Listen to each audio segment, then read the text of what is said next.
Mga kapeso Pinoy, pag-ibig MP2 savings o mutual funds? Ano ang bagay na investment para sa'yo?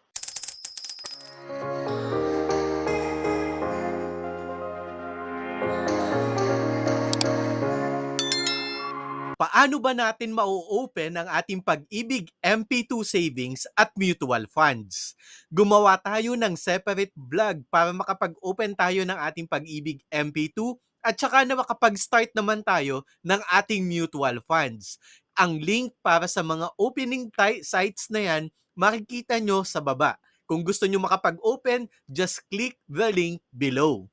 Paano na mga kapeso? Halimbawa, gusto na nating mag-start sa ating pag-ibig MP2 savings. Kailangan mo lang ng 500 pesos para makapag-open at makapagsimula ka ng iyong pag-ibig MP2 savings.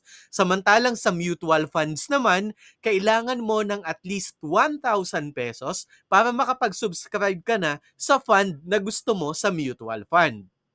Usually, sa mga online naman natin yan masisimulan. In terms of liquidity naman mga kapeso, o kung kailan gusto mo i-withdraw ang iyong pag-ibig MP2 savings. Normally, kailangan 5 years bago mo yan ma-withdraw mga kapeso. Pero ang mutual funds, ang maganda naman dyan, anytime mga kapeso. As long as it is banking day or open yung broker mo para makapag-withdraw ka, makakapag-withdraw ka anytime. But normally, it takes 3 days or more para naman ma-clear yung fund mo at para maging ready na siya for withdrawal. Pero sa ating pag-ibig MP2 savings mga kapeso, may exemptions din naman para hindi naman 5 years para ma-withdraw natin. For example, si member, nagkaroon siya ng total disability or insanity o kaya naman nawalan ng trabaho due to health reason o kaya naman namatayan ang member, namatay si member o kaya naman namatayan si member ng immediate family member. Retirement o kaya naman lilipat ka na sa ibang bansa permanently or magmamigrate ka na. O kaya naman, malapit nang mawala ng trabaho, ma-lay off si member o kaya naman magsasarado na yung negosyo niya. Critical illness of the member o kaya naman immediate family member niya ang may sakit. Repatriation ng overseas Filipino worker. Normally, kapag halimbawa pandemic o kaya naman in war yung host country niya at papabalikin na siya dito sa bansa, pwede mo nang i-withdraw ang pag-ibig MP2 savings mo niyan. At other meritorious ground, pero kailangan dyan ng approval, syempre, ng pag-ibig board bago mo makuha yung pera mo. Ito na mga kapeso, ito na yung pinaka nakaka-excite. In terms of income naman, ito ang kinita ng ating pag-ibig MP2 savings sa nakalipas na 5 taon. Noong 2020, 6.12% ang kinita niyan. Noong 2021 naman, halos pandemic to mga kapeso, 6% naman ang kinita niyan. 7.03% noong 2022, 7.05% noong 2023 at ang pinaka-latest noong 2024, 7.10% naman ang kinita ng pag-ibig MP2.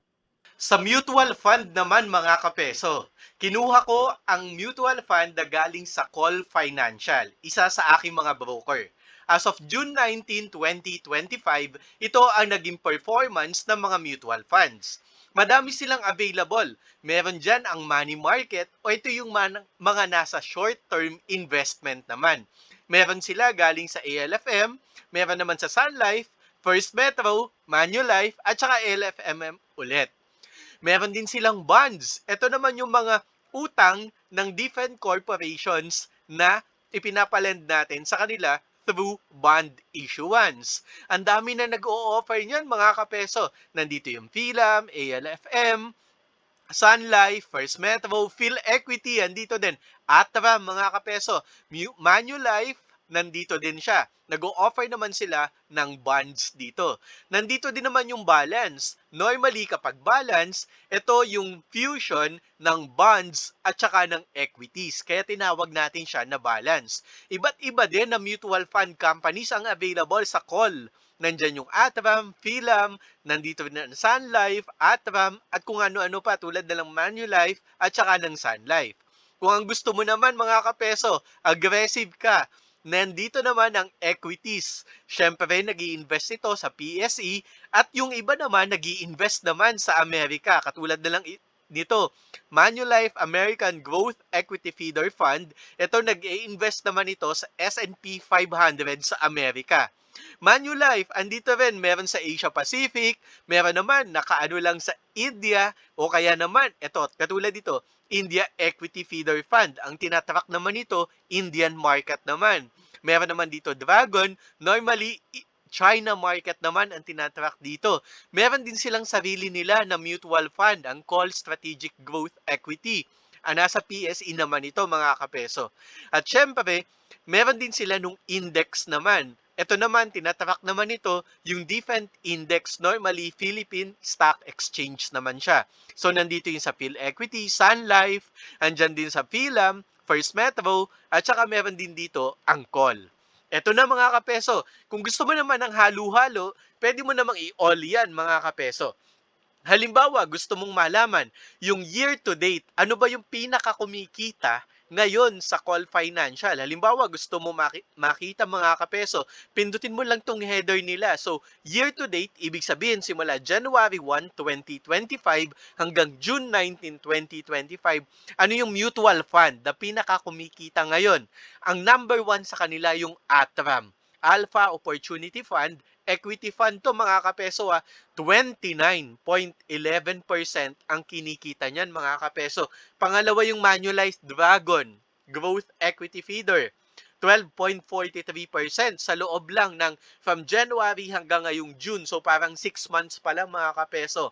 Andito rin yung BPI, andito naman yung PhilEquity, nandito rin yung Sun Life, mga kapeso. Halimbawa naman mga kapeso, isang buong taon ang gusto mo na performance. So, ibig sabihin yan mga kapeso, simula June 19, 2024 hanggang June 19, 2025. Ano yung pinakakumita? ATRAM, Alpha Opportunity Fund, 44% mga kapeso. O kung gusto mo naman, mas magandang history, 5 years ang gusto mo mga kapeso. Ibig sabihin nito, every year, ito naman yung kinikita niya. So, tingnan natin yung 5-year performance naman ng mga mutual fund na ito. Alin ang mas kumikita na? Halimbawa, yung ALFM, 2.57% sa loob ng 5 taon, mga kapeso. So, makikita din natin siya dito sa mga performance dito sa ating Call Financial. So, mas makakapili ka ngayon. Katulad na lang halimbawa ng ATRAM, 17.75% ang kinikita niya kada taon sa loob ng 5 taon.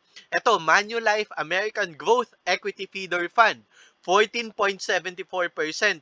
Ang tinatrack naman nito mga kapeso, S&P 500. Itong BPI, Equity Index Feeder Fund naman, US din siya, pero in PHP ang value, in 5 years or in every year sa loob ng 5 taon, 17.14% naman ang naging performance niya. S&P 500 din ang tinatrack dito mga kapeso. O kung gusto niyo naman, Philippine Equity Index, andito din yan mga kapeso, ang Philippine Equity Index. So, ang dami mong pwedeng pag-investan dito. Hindi lang Call Financial ang nag-o-offer niyan mga kapeso online. Alam ko meron na rin ang Dragonfy, meron na rin yung ibang platform mga kapeso. Kaya mas madali ka na makakapag-invest online sa mga gusto mong mutual fund accounts. Sa tingin ko excited kayo dito.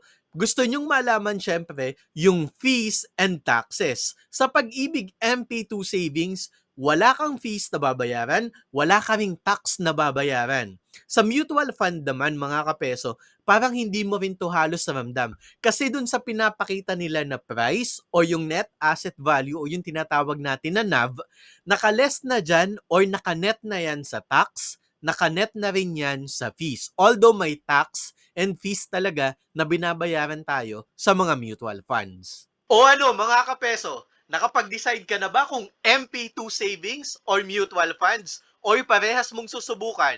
Put your comments below mga kapeso.